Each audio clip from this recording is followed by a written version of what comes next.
अस्सलाम वालेकुम जी। आज मैं बहुत डिफरेंट सी कैरी और पुदीने की चटनी की रेसिपी लेकर आई हूँ। ये बहुत मज़ेदार बनती है।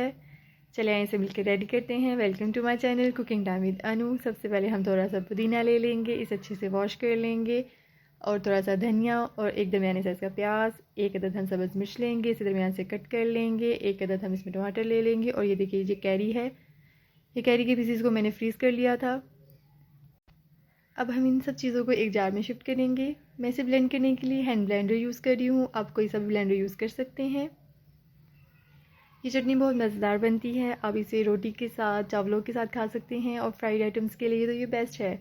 ये आपके खाने के मज़े को दुबाला कर देगी और आपके खाने को चार चांद लगा देगी।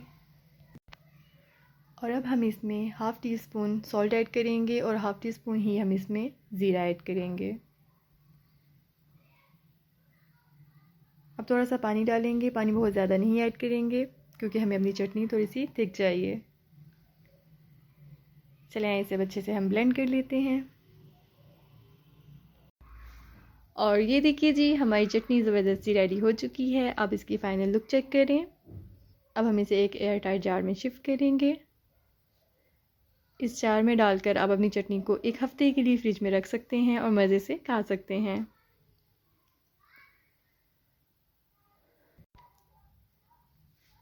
और अब हम एक बाउल दही ले लेंगे। इसमें हम 3 से 4 टेबलस्पून भरकर चटनी ऐड करेंगे। इसे अच्छे से ब्लेंड करेंगे और इसे खूब इंजॉय करेंगे।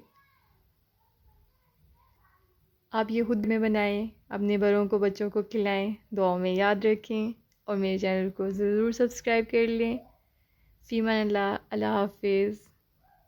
इसकी फ़ाइनल लुक आप ज़रूर देखिए जी। ये देखिए जी।